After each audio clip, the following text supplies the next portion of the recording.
सौरिन डोकरी जात के भिलनी कुटिया रहे खदर के, करे सफाई साधु आश्रम के, संझा रोज फजर के। भक्तिमती सौरिन हितौन भैया हो मतंग ऋषि के आश्रम में रहा और मतंग ऋषि के आश्रम के साफ सफाई करे। तो मतंग ऋषि हितौन भक्तिमती सौरिन लकेहरी से कि भगवान राम हितौन एक दिन तोला आही और दर्शन दी ऐसे के केहरी से। तो माता सौरिन हितौन काय कहा थे जी।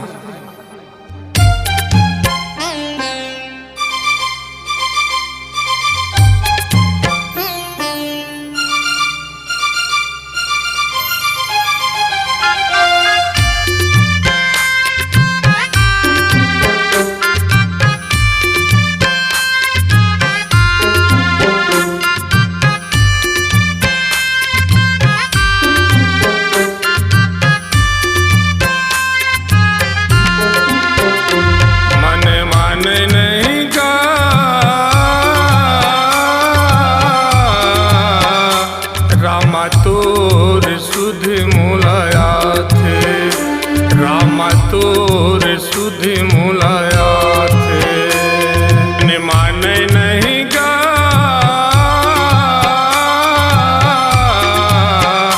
रामा तोर सुध मुलाया थे, रामा तोर सुध मुलाया थे।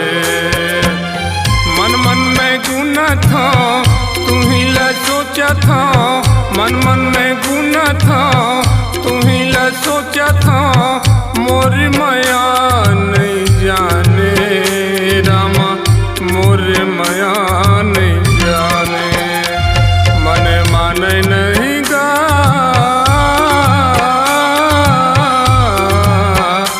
रामा तोर सुध मोलाया थे, रामा तोर सुध मुलाया थे।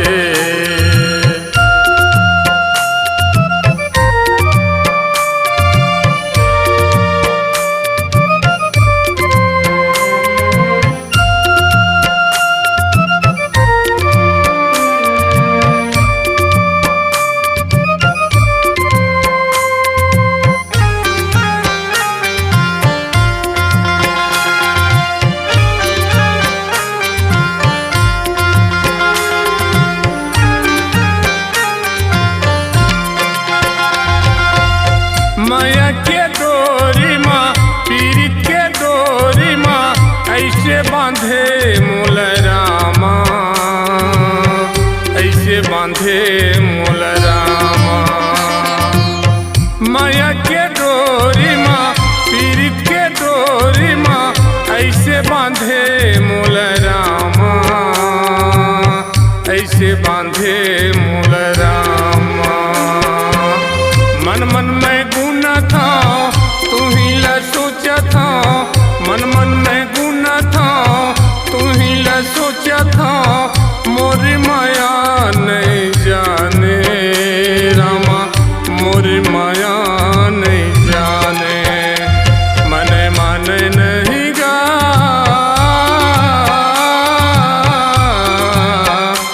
रामा तोर सुध मुलाया थे, रामा तोर सुध मुलाया थे।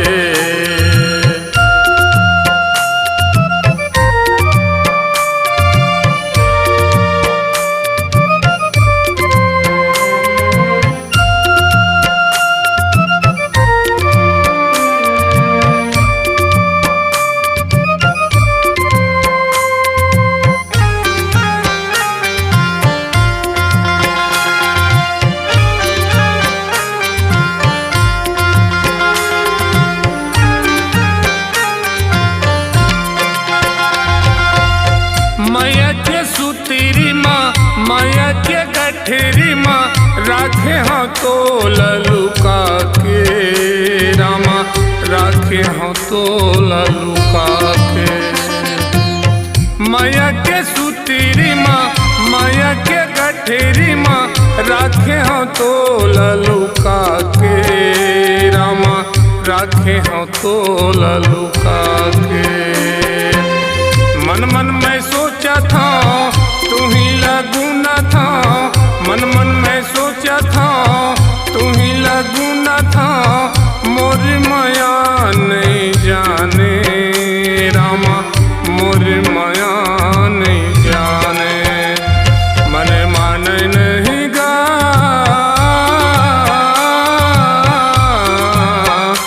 रामा तोर सुधि मुलाया थे, रामा तोर सुधि मुलाया थे।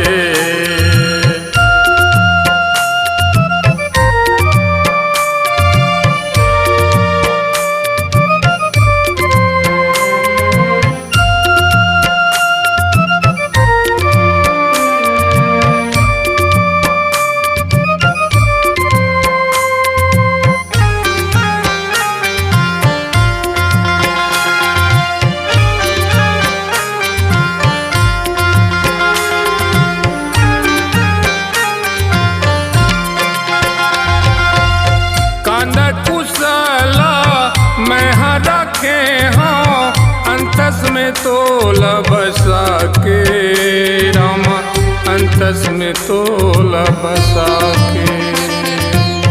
कांदा कुशला मैं रखे हों अंतस में तोल बसा के रामा, अंतस में तोल बसा के।